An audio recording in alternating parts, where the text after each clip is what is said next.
About 3 months ago, I suggested to the program controller that I could produce a program. I wanted to cheer him up, because he usually looks so melancholy at this time of year. Well, what did he require? About half an hour long was the information he gave me. At the time, it seemed like a good idea. Well, suddenly, here we are. It's like saying, yes, I'll be down on the beach for the New Year's dip, or, of course, I'll do a parachute jump. The first time I did leave a perfectly serviceable aircraft, I remember thinking, I don't think I'm alone in that, what the am I doing this for? That's just enough time before the chute actually opens when you're on a static climb. Putting that to one side, I've been fortunate enough to have been in a job for 4 decades, which was custom-made for a curious person. I don't necessarily mean I'm a strange person, though my family are possibly nodding their heads, but I have always enjoyed trying to find out about words, about ideas, places, events. That's why I do love the internet. Not because of Twitter and Facebook. I don't subscribe to Facebook after I sent something which I didn't mean to and it landed up on Facebook, but also because I'm not really that interested in what people have been eating or which exotic resort they're lounging about in. Yes, I love the internet because of being able to find out about things. Some may say he obviously believes everything he reads there. No, of course not. Well, not all the time. Radio news deals, of course, with solid fact. It's only occasionally I've been able to wander off the straight and narrow. Years ago, when I presented Mandate early in the morning, I used to enjoy having a few words with Chris Williams before the programme started. It was meant to give people the heads up. Where does heads up come from? According to the internet, some think it's from a display screen a pilot looks at, which required raising the head. Anyway, my chats with Chris quite frequently wandered off the beaten path. Johnny Hayes Jazz, Shattered Dreams, The Coral, Pass It On. 7:15 on the Island's number one. This is Breakfast with Chris, and joining me is John Moss. Good morning, John. Yeah, I'm quite excited this morning. Are you? I Why? managed to get an exclusive. What, have you? Yeah, we have got an exclusive. Yes. I managed to sneak in to the hospital last night, and we have a first interview with the royal child. Okay, let's play it, shall we? He's coming up. We brought him in, actually. Okay. I hope they don't notice. No. Anyway, here he is. All Here he is. There he is. Now, excuse me, Your Royal Highness. So, what do you think of all the attention? Right. What would you like to be called? Oh my goodness, look at that. Oh, no. I think that's what you call a royal weed. Yes.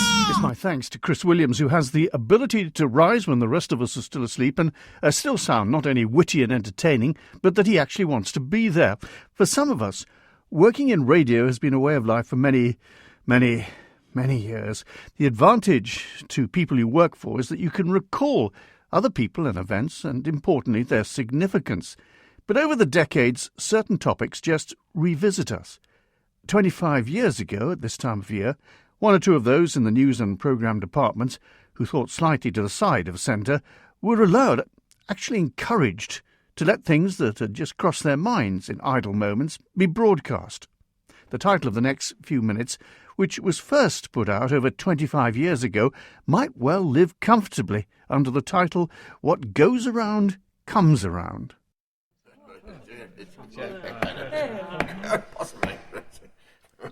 Before we start, I feel I must draw to members' attention an observation. It has been noted that, with an election due at the end of the year, some members have been taking advantage of every opportunity to gain coverage, either in the newspapers or on the radio. This must stop. I give notice I will not tolerate any attempt to take advantage. Now, the first item on the agenda, the angels dancing on the head of a pin brackets amendment bill. Does any member wish to speak? Me. The member on my right.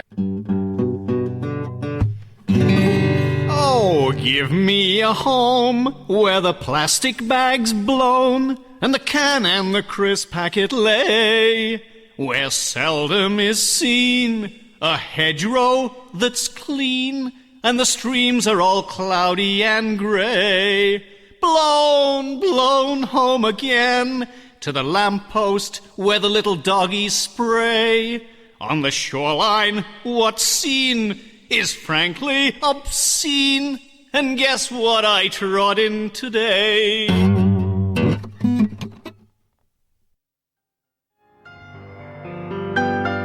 Out now, the new bestseller by Piers Bleakley, Ramsay and Marina, a love that refused to die. He knew that she was forbidden, but he wanted her. She was strong-willed and tempestuous, with 300 berths and washing and toilet facilities. He was the northern town that wouldn't give up. Marina! Marina! Oh, Ramsay. Oh, Marina! Will you shut up down there? But there were others who wanted her. You're harbouring lustful thoughts towards my Marina, Douglas. Well, what of it, Ramsay? I'm warning you, she's mine. Was yours? And who was the mysterious stranger? Listen, Douglas, my name's Albert, and if you want Marina, you come and see me, lad. But the world seemed united against them. Her father, the minister. Well, you can't have Marina, young man. I know you. You're only after my money. It's not true. Well, just a few 100,000 would be very nice. Will they ever be together? Find out by reading the new bestseller, Marina and Ramsay, from Flying Pigs Books.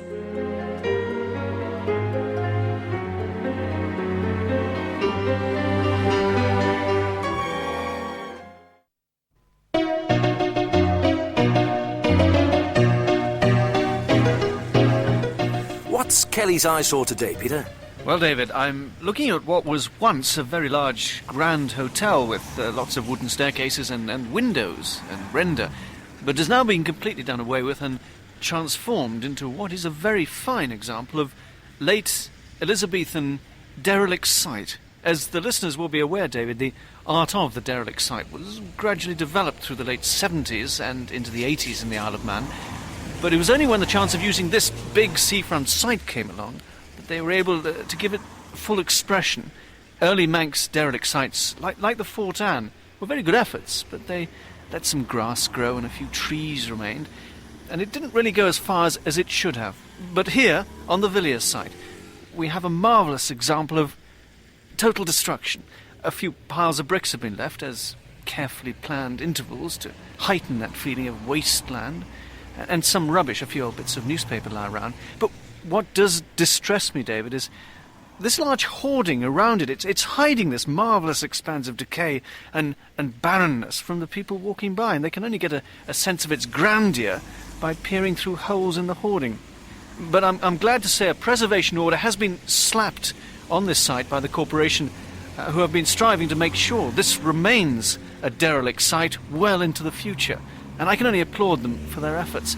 The council themselves are unfortunately about to lose that wonderful recent example of derelict site right next to the town hall, and that's not going to be with us very much longer. And the wonderful thing is, David, that these derelict sites cost so little to maintain once they've been produced. Indeed, they can be produced at a knockdown price. Well, there we have it, David. I might quote Caesar: I came, I saw, I conquered. A suitable epitaph, perhaps, for this awful sight.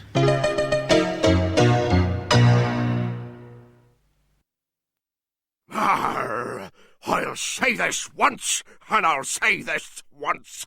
I've got as handsome a crew as ever sweated on a yardarm, or heaved an anchor over the side, or danced an hornpipe on the foredeck, or spit in the teeth of a north easterly. Every man jack of them loves me as a father, but I'd split any one of them what breathes a word of complaint, even if their victuals is riddled with weevils, and their bunks is harder than a mermaid's heart. Now what's it to be, matey? Is it yes or is it no? Well, I'm afraid we're looking for a rather different class of ship for the Manx Register. Could you send the next applicant in? Welcome to this 3-hour budget special. In a moment, the Treasury Minister will be on his feet with this year's budget. After we've heard what he has to say, we'll be going over to our experts in the studio to analyse what his measures will mean to you and I. The Minister is on his feet, so let's go over to the chamber. Mr. President, members, after much consultation with my department and with other departments of government, we have decided not to change anything. Well, the minister has resumed his seat somewhat sooner than we expected. That speech was a little shorter than any of his previous budget speeches. In 93 he spoke for some 52 minutes. In 94 it was 57 minutes. His speech there was 12 seconds. Any thoughts? Anyone? Brilliant! Short and to the point. Cutting through the verbiage and getting right to the point. The minister, exhibiting his brilliant grasp of the Keynesian minimalistic theories. Anyone else? Yes. Well, we've just 2 hours and 57 minutes left to use up to the end of this budget special. Anyone going anywhere nice for holidays?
The Sheep Under the Snow, performed by Bernard Osborne, Peter Lum and Charles Gard on harp. Appropriate perhaps at this time of year, and I thought it apt to start with A Sheep's Tale, as this is when sheep can find themselves under the snow, sometimes never to emerge alive anyway.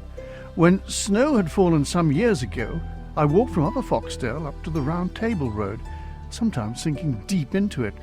But as I approached the road, I was quite a bit startled when something fairly large wriggled under my feet.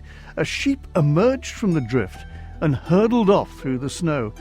I like to think I saved it from a chilly death. It didn't stop to thank me. Sheep are, of course, part of the scenery on the island and have been for centuries. In the past, their wool was valued perhaps a great deal more than now with the advent of synthetic materials. In 1911, A.L.J. Gossett, in his Shepherds of Britain, Scenes from Shepherd Life, wrote, "The native stock is small and hardy, and would endure the roughest weather with little loss, and the meat tasted fine. This is still the mountain breed. There is also a peculiar breed called Lockton, of the colour of Spanish snuff, and they are not so hardy, and more difficult to fatten. The natives like the cloth and stockings made of the wool."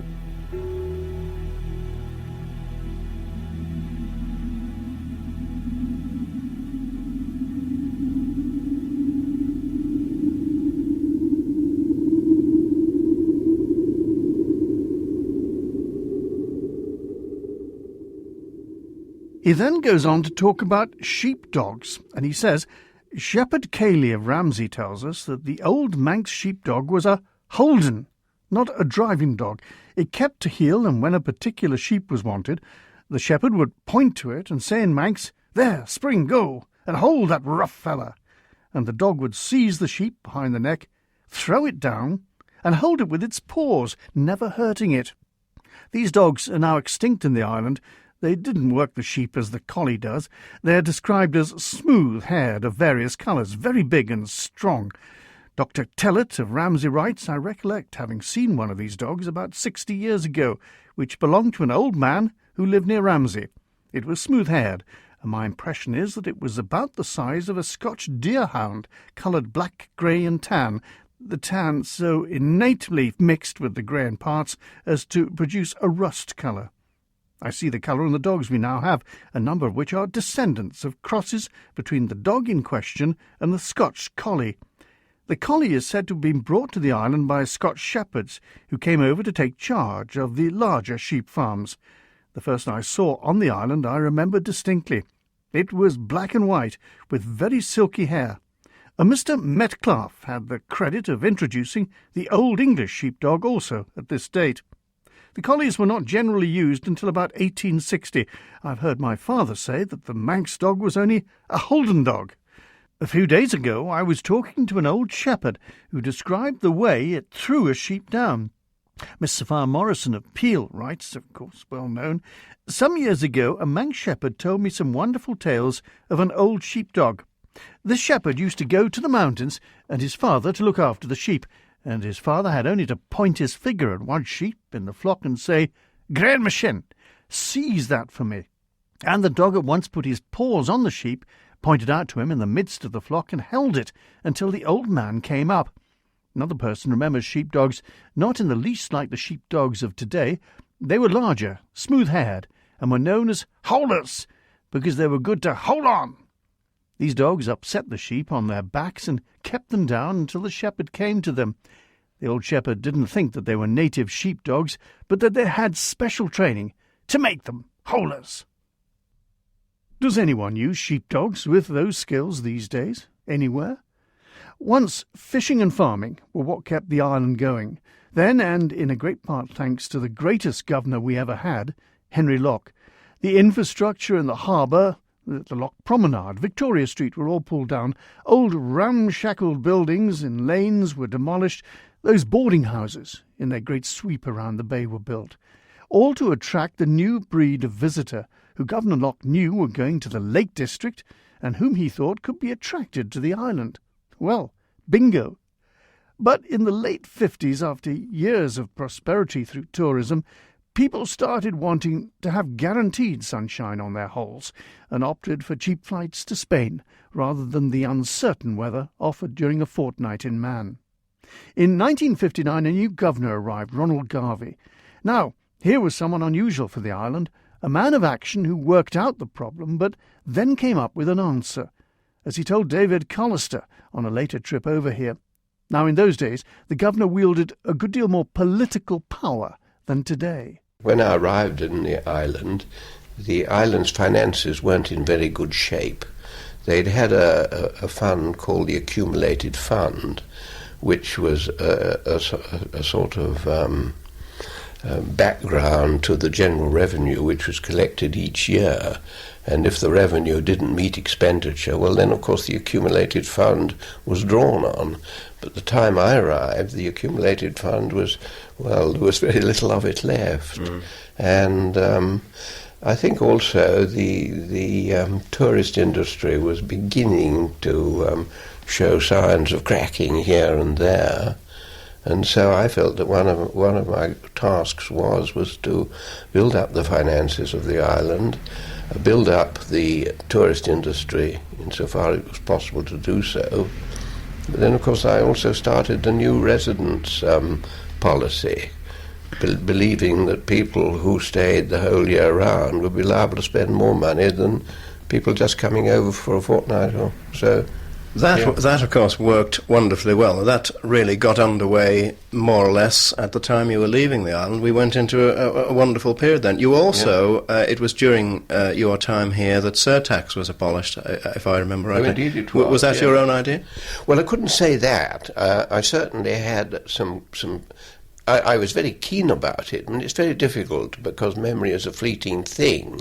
The moment it was suggested to me, and it might have been suggested to me by John Bolton, who, of course, before he died became, I'm glad to say, Sir John Bolton, and he didn't feel able himself to propose, to make the proposition in Tynwald, for reasons which I wouldn't explain. And so that silver-tongued, what's his name? Clifford Irving. Clifford Irving, yes, was given the job in Tynwald to propose this proposition, and it went through. And I was telling him the other day, because I met him, how amused I was, anyhow, because the following day after the announcement had been made that the Isle of Man had decided to abolish surtax, a Conservative MP in the House of Commons got up and asked a verbal question of the Chancellor of the Exchequer, who I think then was Sir John Anderson, and he said, no doubt the Chancellor had heard that the Chancellor of the Exchequer in the Isle of Man had taken a very proper course about surtax and had decided that it should be abolished. Would the Right Honourable Chancellor follow this august example?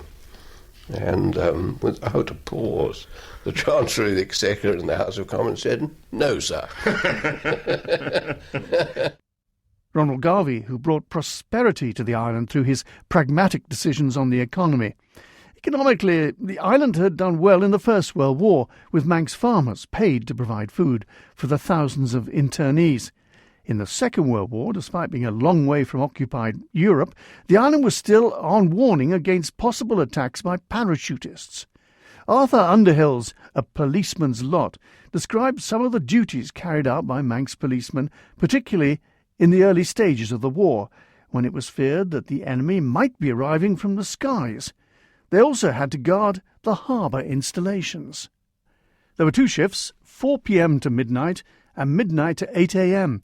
I need hardly say that on the midnight to 8 a.m. shift on a cold, wet night in the winter, guarding the petrol storage tanks on the Battery Pier, with spray coming over the pier from the massive waves, standing out in the open with no shelter, no one to visit you on your shift, and with only your flask and sandwiches for company, was far from pleasant. After a while it was decided to employ guards, swear them in as special constables, and they took over from the police constables who were employed on other duties. One of the senior constables on our section, who was a practical joker, was on duty at the gasworks from midnight to 8 a.m. It was a very calm, still night, and about 2 a.m. he walked up Gasworks Hill to a disused quarry situated at the top of the many steps from the swing bridge to the head road. There he found an empty metal tar barrel, which he carried to the top of the steps and tipped over the edge. It takes little imagination to visualize what happened. On the way down the many steps it bounced higher and higher with increasing noise, and finally hit the south quay and bounced into the harbour.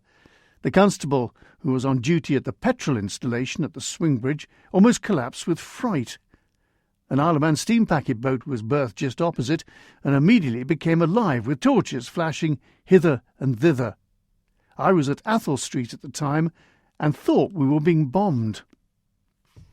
Another duty we performed at about the time of the Dunkirk evacuation was to keep aerial observation during the night, as it was considered a strong possibility that German paratroops would land on the island, take it over, and provide a base for attacking the other British Isles.